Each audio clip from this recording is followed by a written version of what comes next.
পশ্চিমবঙ্গ সরকারের সরকারি কর্মচারী হেড ক্লার্ক স্যালারি নিয়ে গুরুত্বপূর্ণ আপডেট।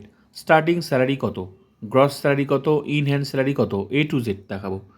তো দেখে নেওয়া যাক সরকারি কর্মচারী হেড ক্লার্ক বেতন কত এই মুহূর্তে। শুরুতেই বেসিক পে 32,100 টাকা। 32,100 টাকা বেসিক পে। প্রতি বছর বেসিক পে 3% হারে ইনক্রিমেন্ট হবে প্রতি বছর, কিন্তু স্টার্টিং 32,100 টাকা।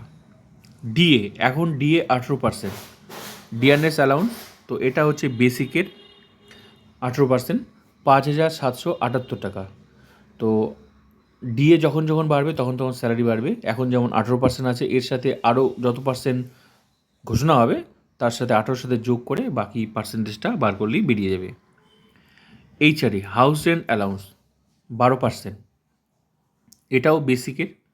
ডিএ আর এইচআরএ এই দুটোই বেসিকের হয়। তো 12% বেসিকের হলে টাকাটা হচ্ছে 3,852 টাকা। মেডিকেল অ্যালাউন্স 500 টাকা ফিক্স করা আছে। তো এগুলোই পাওয়া যাবে। সব কিছু মিলে যোগ করে যে স্যালারিটা হচ্ছে সেটাকে বলা গ্রস স্যালারি, 42,230 টাকা। এটা হচ্ছে গ্রস স্যালারি। তো এখান থেকে কিছুটা টাকা কেটে নেবে, পুরো টাকাটা পাওয়া যাবে না। ট্যাক্স কাটবে 200 টাকা গ্রস স্যালারি থেকে। বাকি টাকাটা মানে এই গ্রস স্যালারি থেকে 200 টাকা কেটে নিয়ে ট্যাক্স ডিডাকশন হবে, কেটে নিয়ে বাকি টাকাটা অ্যাকাউন্টে আসবে 42,030 টাকা এই মুহূর্তে ইন হ্যান্ড স্যালারি। তো ভিডিওটা ভালো লাগলে like, comment, subscribe and share.